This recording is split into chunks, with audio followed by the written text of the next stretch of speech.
So this is my setup. I have my palette here, painting, well lit, and the model, well lit, and I'm gonna play around with where I want the light. It's kind of a bright, intense light bulb that's gonna make pretty harsh shadows. So I want the shadows to be probably smaller, less shadow, and just sort of more appealing. So I'm just gonna bring the light this way and really just play around with, you know, where the light is produces a completely different portrait.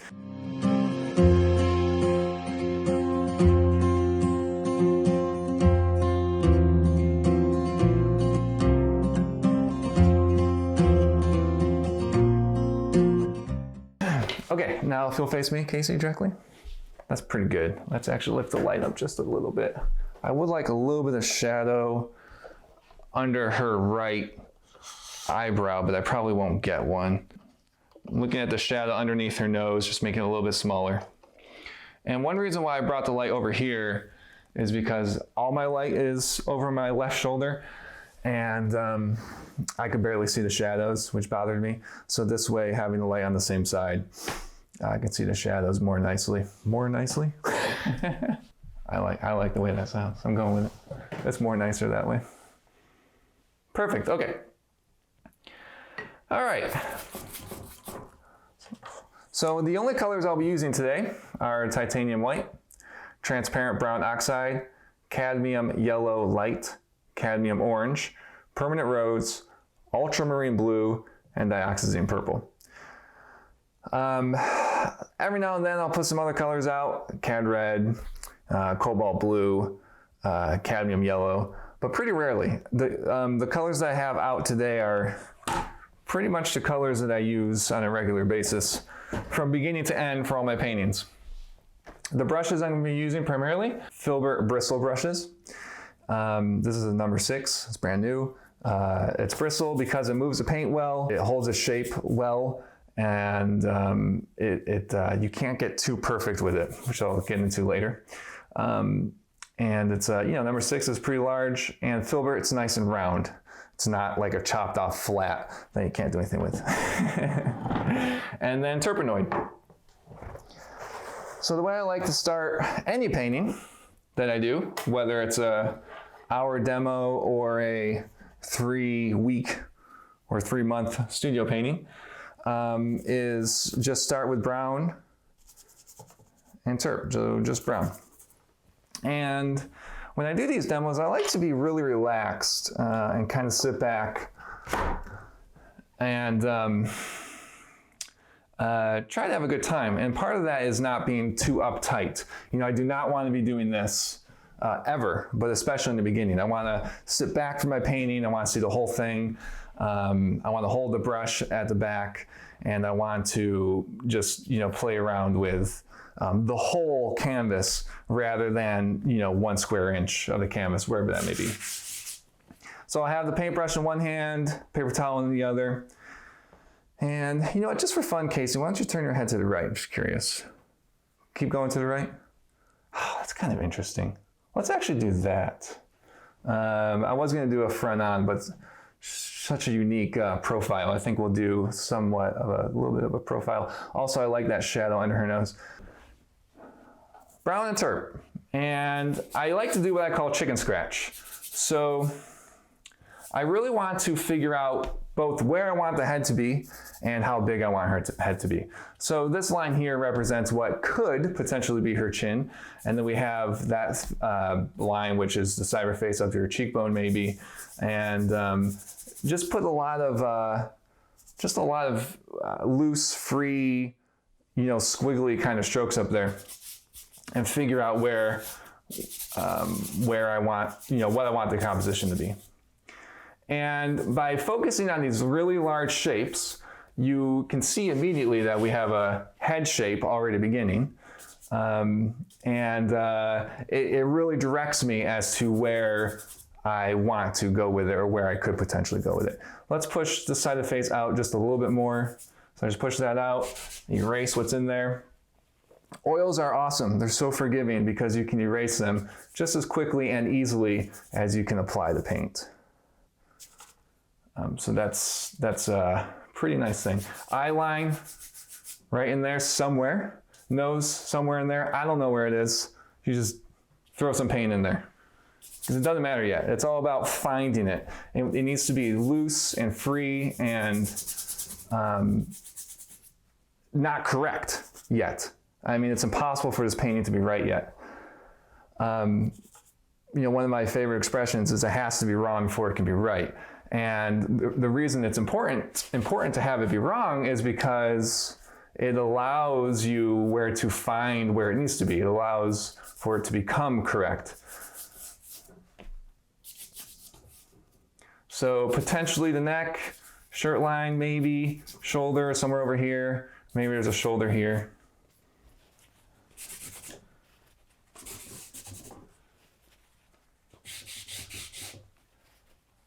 You'll notice I'm using all straight lines.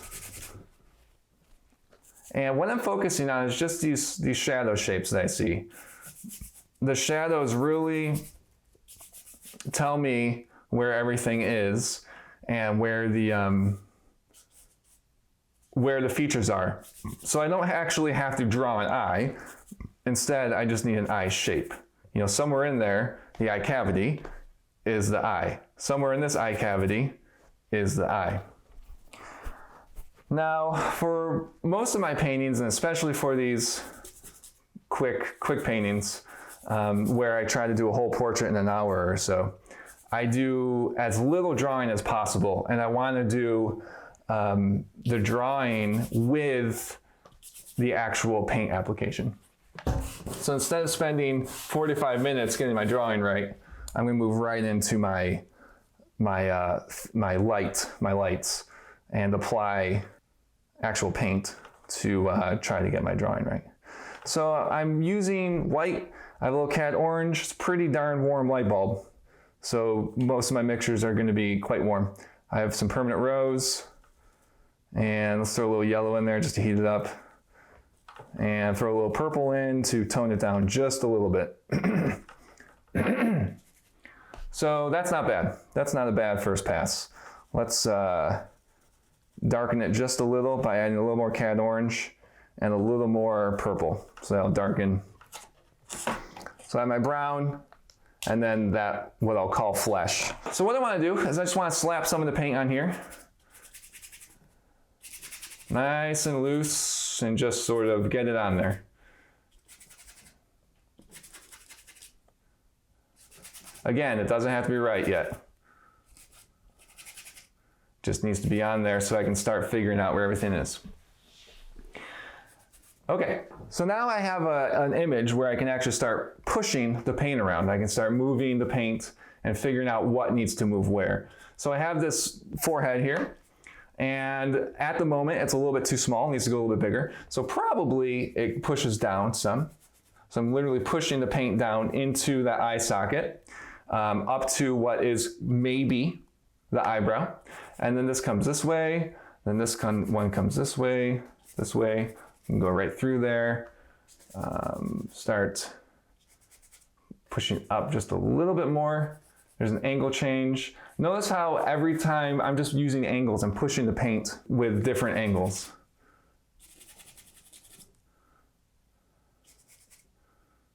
So cheekbone, right about there at that angle about. I keep saying about because I don't really know anything yet. It's all about finding it. The nose needs to be pushed down a little bit more because that shape looks a little bit longer. That needs to be pushed in some. That gets pushed this way. And then we go through the eyebrow, below the eyebrow. All this is in light, which is above the eye. And then we actually go up through that darkness. And what I leave behind starts equaling the iris. So all I want is a sense of where my eyes are and what they're doing. I don't want to spend 10 minutes on an eye and at this point be like, darn it, that eye's in the wrong spot. I gotta move it. So then you just wasted 10 minutes. Instead, I wanna just get a feel for where it is with a couple quick brush strokes or movements of the paint is probably more accurate. And then figure out how right or wrong it is. And I'm also very happy with things being wrong still at this point, because I'm aware that, like I said earlier, it needs to be wrong before it can be right. I'm trying to keep it loose. I'm trying to keep everything big. You know, this is two big shapes. It's one large light shape, and it's basically one large dark shape with a little detail indication, you know, shadow indications in the face to tell me where my features are starting to be. Let's just keep all that dark for right now. Since this is a painting that has to be done in a limited amount of time, I like to put paint everywhere so that it's all developed like seamlessly. It's all developed at the same time. I don't want to spend, you know, 50 minutes on the face and have 10 minutes to do the rest of the portrait. I want to make everything work, bring everything up to speed at the same time. So for the hair lights, I'm just basically using an orangier color. Just to get a feeling of the light hitting the hair. Now, I can start making some slightly more accurate judgments as to where I think things are or need to go. So when I look here, we have this shape, which looks a little small, looks a little short, so I'm gonna push the nose down a little bit more. And I'm actually gonna push the eye up a little bit more as well. This is another filbert bristle brush, just a smaller version. This is number 2. So we're graduating to a smaller brush. I'm also going to go back to the brown, and I'm going to move this eye up just a little bit. Again, oils are very forgiving. I can push and pull this stuff until tomorrow. I can just, and what I mean by push and pull is I can push into the shadows, or I can push into the light. You know, there's no reason why I can't go dark, light. I can go light to dark or dark to light, in an attempt to get the drawing a little bit more correct. So it's drawing, but it's drawing with large shapes. I'm looking at the angles here. This eye is a little lower than that eye in real life, so I want that to be true in my painting. There's a specific angle here is to the side of that face. What is that angle? You know, I could literally put my brush up to find that angle and then go to my painting if I need help finding that angle. Let's just put a little bit more light there. I also really love painting this way because it's a way to develop features. You know, it's a way to make an eye, paint an eye, without actually drawing an eye in there. Yet, you know, before we know it, there's, you know, a nose or an eye, and it just kind of morphs out of you know, nothing. We get something from nothing really quite quickly. You may have noticed that I have no mouth in here. I just noticed that now. Oh, good times. Because it's not important yet. What's important is the space. If the space is right, then the mouth will fit right in there. And she will have a mouth before the session is out, so don't worry. I know you're all freaking out about it. She has no mouth. One thing that helps move me along is start putting in some lighter values. So this is just white that I added into my flesh mixture, and I just threw a little bit, maybe permanent rose in there, maybe just to get a slightly different color. And I'm just kind of splashing some paint in, and it helps kind of guide me as to where things still need to go. Take a little pure blue and just put an edge on this nose, something like that. So there's a number of options available to me as I figure out exactly what's happening here. One option is to go in with a darker color, because these shapes are darker than they are in my painting, and they're dark in real life. Or I can literally just take that paint out with a paper towel. And because we're painting on a gray canvas, the gray shows through and makes a darker flesh color. And then I can clean my brush and I can go back to my brown paint and I can figure out my drawing a little bit more. Can you turn your head just a slightly to the right? Perfect, thank you so much. The ear might be about right. There's a great little shadow here that's doing something. There is light hitting right there in real life. I may or may not put light hitting there in the painting. It's your painting, you know. It's your vision. It's your version of reality. It doesn't have to be exactly what's there. It just needs to work. It needs to look good in the painting. And that's something I think that is kind of good to keep in mind. You know, I don't have to copy exactly what's there to make a painting good. I need to do something that just looks good. And sometimes it's varying, usually slightly, but sometimes not slightly, what's there. Putting a little accent right here to help me figure out if my chin's in the right spot. So that becomes shadow on the face. The accent becomes the neck. And let's push the chin down a little bit more. So even at this stage, I'm still drawing, I'm still figuring out where my shapes need to be. So I'm glad I didn't do my mouth yet, because if I had done my mouth in that space, and that mouth ended up being right in that space, it would have been wrong, since I had to move that chin down a little bit.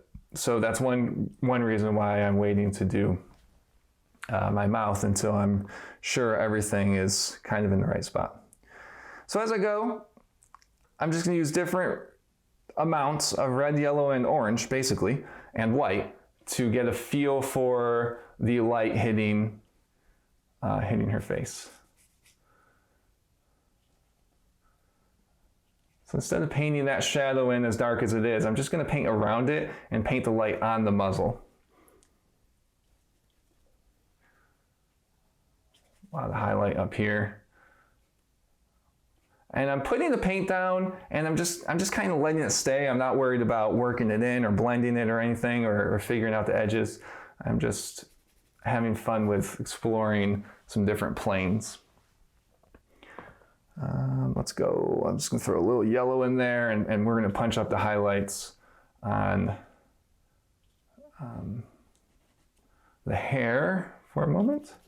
There we go. We have to decide when to move forward and when to actually start finishing the painting. So once everything's blocked in, then we start finishing the painting. So what does that mean? That means usually going into a feature and developing it more fully. So we have an eye that's more or less in the right spot, possibly. We have white of the eye. Just gonna throw a little pure white in there. And if I take the white and just kind of keep messing with it, it gets darker and darker and darker. So if it's too bright when I initially put it in there, I can just kind of fudge it and it'll, disappear some. And then we have an eyelid, which is right about there and right about there.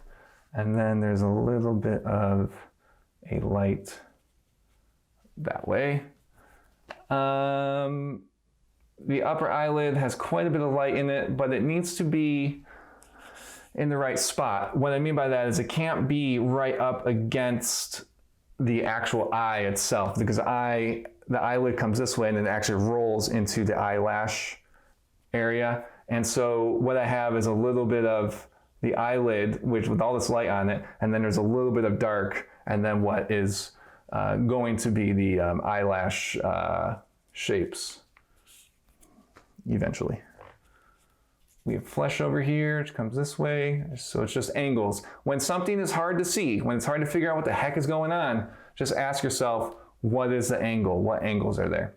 And we have an angle coming this way, and then it almost comes straight up and down, which is very interesting. And then it curves out to the cheekbone type doobie. Cheekbone thing. We have a little bit of an eyelid. And then we take a lot of brown paint and actually paint in basically the eyelashes.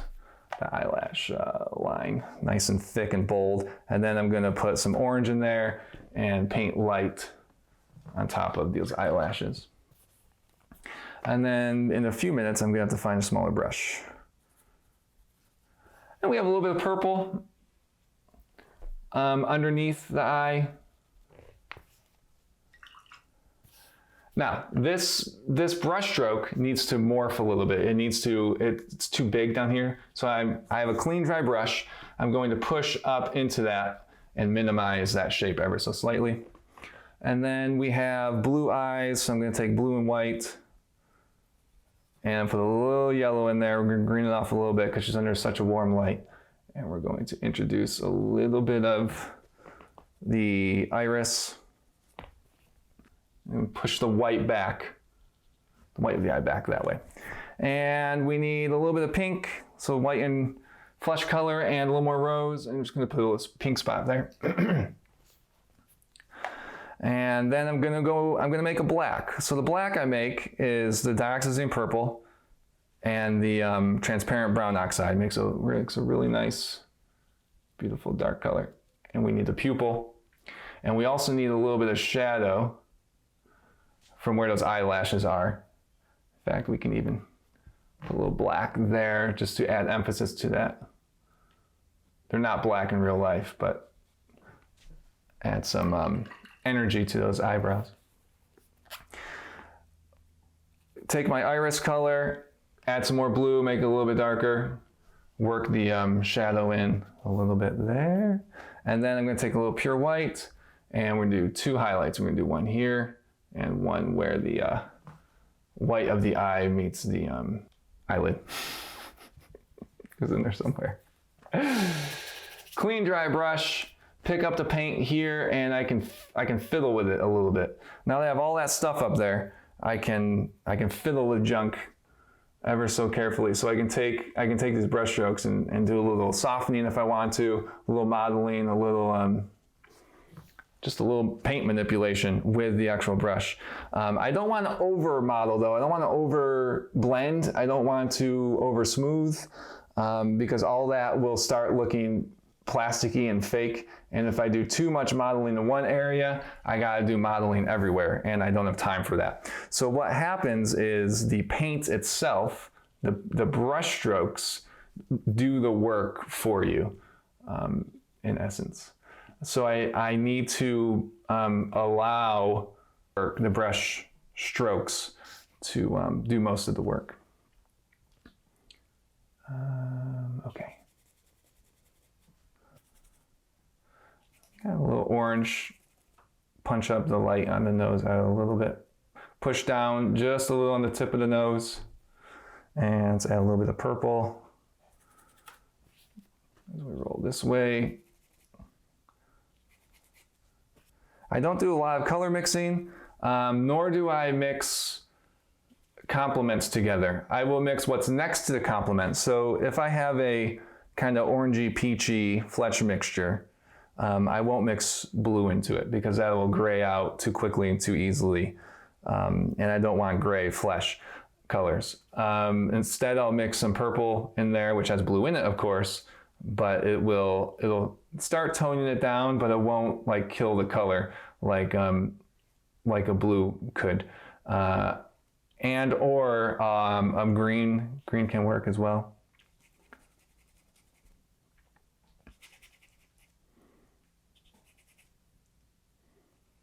Let's put a nice hard edge where the nose meets the cheek, and let's actually push. I'm gonna push through the nose. We'll do this tip of the nose and we'll take a little break. Go back to my blue. I'm using the same color I used in the iris, and I'm gonna actually push back to where I think the edge of the nose needs to be with this bluish color. And then I'm gonna take my fleshy color again and push a little bit more purple in there to darken it, and push into that blue.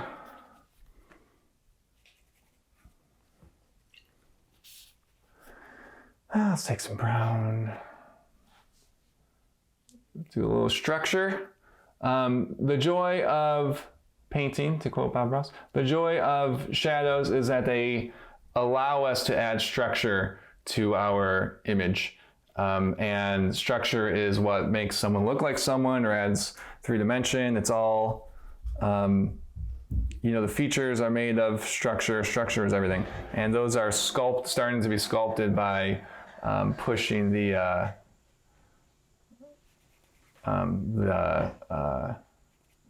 light into the dark. Okay, so I just found a little brush. This is a cat's tongue sable. Very quality brush. It comes to a nice small point. It pushes the paint well, holds a lot of paint. It's really nice. And so with all the stuff here, I'm just gonna fiddle a little with it being clean and dry. Just play with edges some, just soften where I need to, make edges harder where I need to.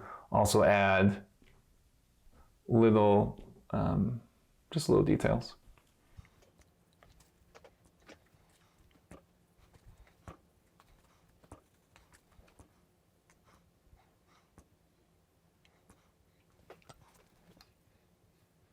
Really inspect this nose, figure out exactly how it ends. It's pretty darn straight. It's one of the straighter noses you're gonna find today. You know what, I think I wanna make it a little bit longer though. I feel like it's a little short, which it probably is. So I'm gonna do, good lesson here, folks. Don't be afraid to push your nose down.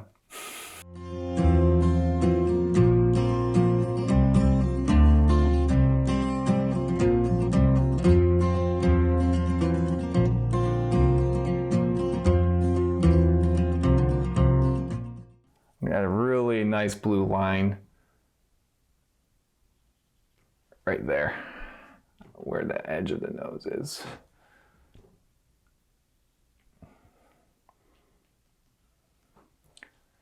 So in my studio paintings that I spend forever on, I'll move stuff. I'll work on something for days and then end up moving it. Constantly move things. Usually it's just a little bit when I do have to do that. It's just a little bit of a tweak, up, down, left, right, ever so slightly. That's just what I'm comfortable with, as opposed to spending forever on a drawing and getting the drawing just right. I really like to find it as I go. And so that sometimes happens, well, oftentimes happens in these quick paintings as well, where I'll notice a shape needs to be moved, halfway through the painting. But that feels a little better. It definitely looks more like our model. Even though we're under a warm light, because there's so much warmth in the skin tones, I will use a cool color for my highlights. So I'm using blue and white to get my highlights in there. Not because that's what I'm actually seeing, but because it looks good, in my opinion, to have this really nice cool color surrounded by all this warmth. So that's an example of, me, the artist, the painter, doing something purposefully different that I think could be more interesting in the painting.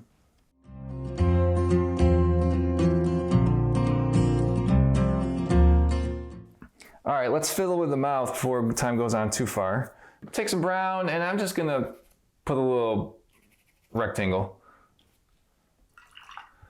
Now that I have that dark shape up there, then I can finesse it a little bit. So I can take this and there's an angle. Everything's an angle. So it's drawing something as complicated as a mouth using as big shapes as I can, and trying to get just match the angles to get the mouth looking right, as opposed to, here's the top edge of the lip, and then it comes down like this, and drawing in. I don't want to draw in the mouth. I want to find the mouth by pushing and pulling the paint that's around there. There's an accent in there somewhere. Let's put a couple dashes of dark paint. Let's find a color that I like. I'm just gonna take permanent rose and white. And let's put a little bit of a pinkish color down there. And then There is light in her upper lip. Permanent rose, cad orange, white. Just fudge a little.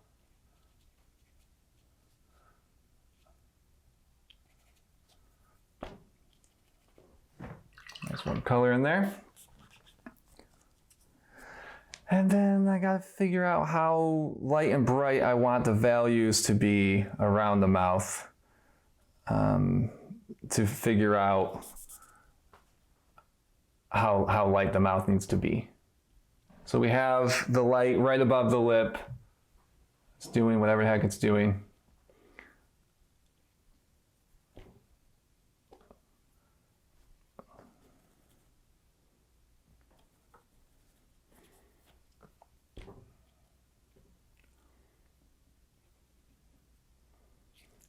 I actually want a greenish color.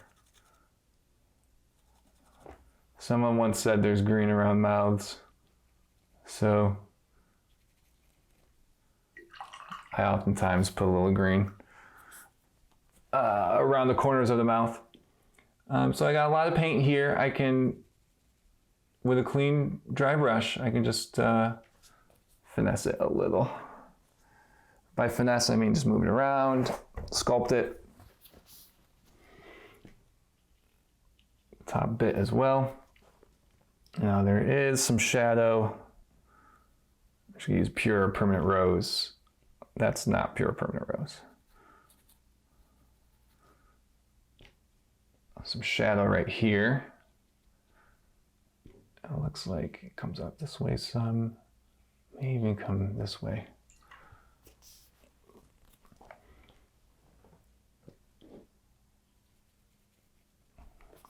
If a brushstroke, it's really hard to paint a brushstroke in the right spot perfectly. So instead I'll splash some paint up there and then I'll push it to become more correct. Let's go back to my blue-green, a little more blue in there. I'm just gonna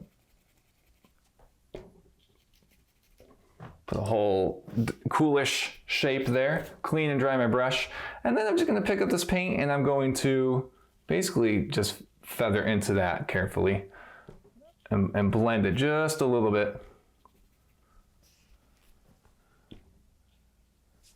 And take some purple and we'll put a little corner of the mouth in right about there, and just a little bit of a corner of a mouth there. A little bit of shadow under the lower lip, very important shadow. And her mouth is open in the real life, and I want to try to get that feeling coming across in the painting. And so one thing that can work nicely is just taking any paint out that's in the middle, basically where the teeth are, and getting a little bit of that gray showing through.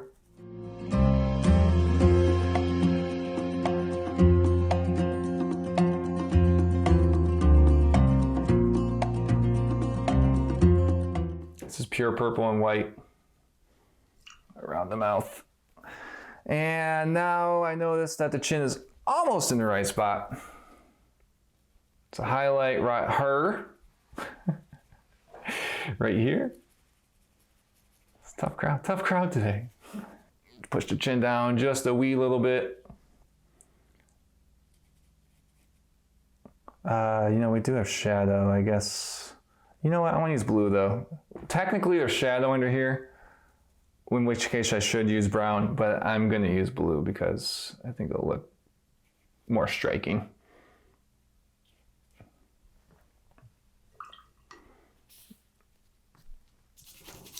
Clean my brush. That's me drying my brush, FYI. If you're like, why does he keep touching the side of his canvas? If I push into that blue, I can grade it out without getting a gray mess. If I push up, then that's a different story. That blue will mix and make a disastrous gray area. But I can push into the blue without too much of an issue. add a little bit of nice rose into the cheek. Beautiful flesh tones up there. A little bit of purple radiating out from this shadow area.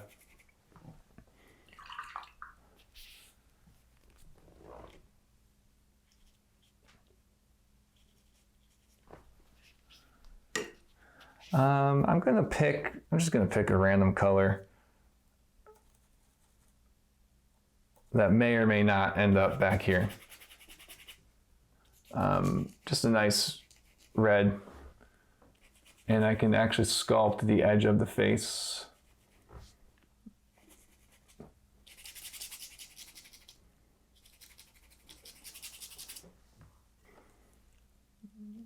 Highlight. Throw a little bit of red in here as well. Light comes down. So at this point, I'm just finding some different values of, slightly pinker or less pink, slightly yellowier or less yellow. That's my thinking here. Colors and adding some different values to try to get the forms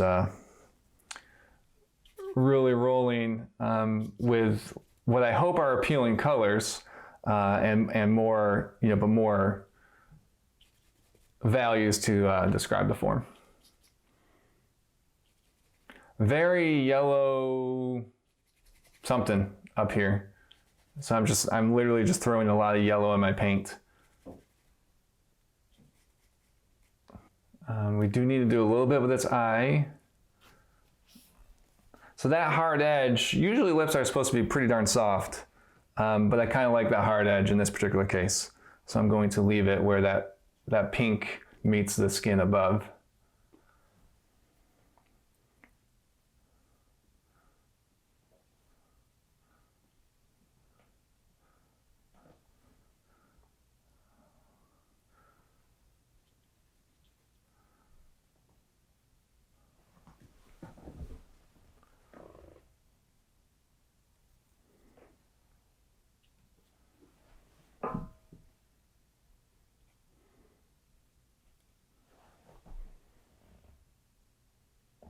Okay, let's do a little bit with the eye.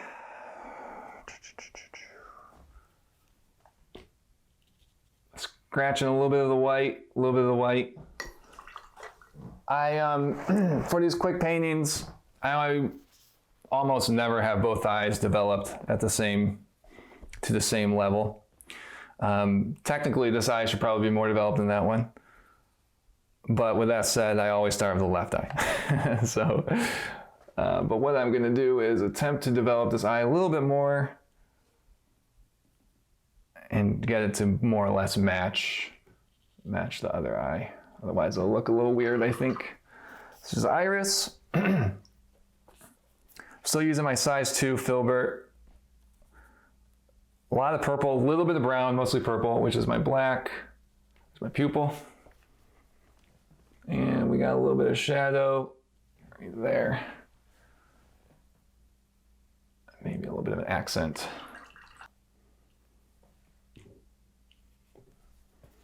Let's take some pure purple and introduce this fold. It's a dotted line. And there's even one kind of here-ish.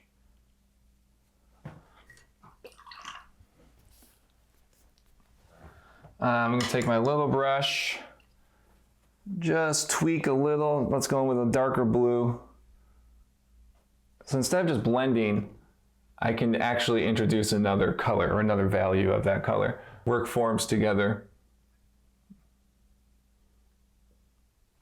and edges together using another color. Highlight. Highlight. A little more purple. Mix a little bit of orange in there. A little bit darker. So we go into this shadow again.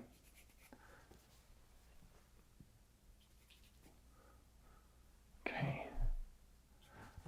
introduce a little reflected light. What does that mean? That means we have shadows, and within those shadows we have light bouncing into them and giving us some nice reflected light. So I'm just taking orange and brown, no white, just orange and brown, and introducing a little bit of that reflected light. There's a little bit here, which I really like. And I'm just gonna throw a little bit in there, just so there's light bouncing up. And there's even some right in there as well.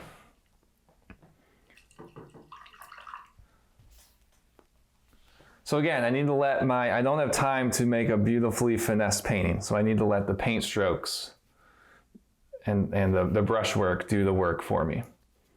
So that's what I'm gonna keep in mind as I go here. Take a lot of purple, some terp.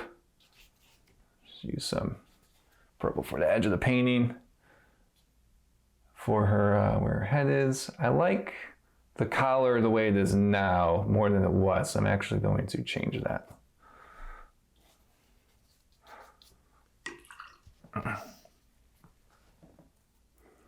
Blue, a little bit of terp, same thing.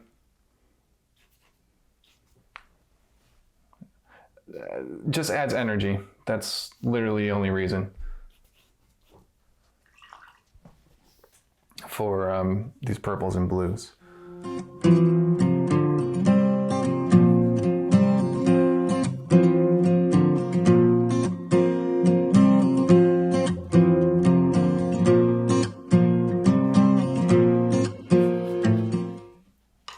Let's erase this. I don't even need colors between there. It's just understood that there's values between these highlights and the rest of the form. It's not a necessity to have those in there. If I start over modeling everything, then you need to have all these other values actually placed in there. But since I'm going to attempt to not do a lot of modeling, I should be able to get away with it as it is. I'll take some yellow and this brownish glop, a little more yellow. Generally, if I'm using brown, I don't put white in with it. White and brown are just kind of ugly looking together, in my opinion. And so if I need to lighten brown, like transparent brown oxide, I'll use orange or yellow to do that.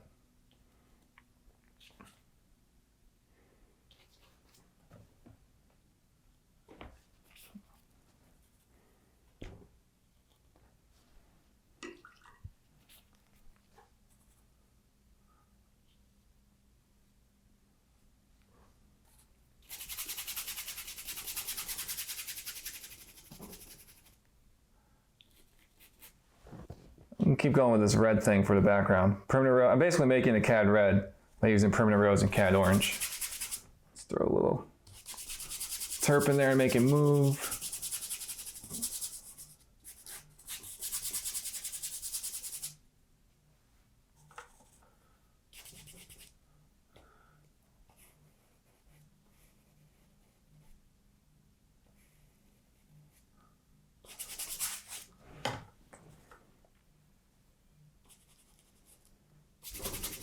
If I do on one side, I probably have to connect it back here, or it'll look a little weird.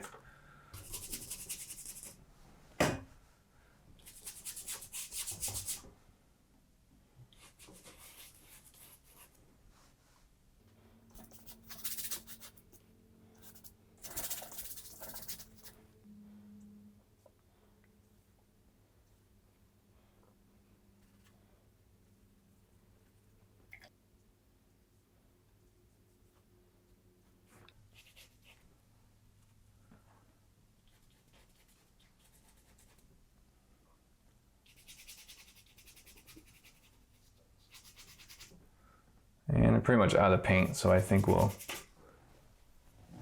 call it.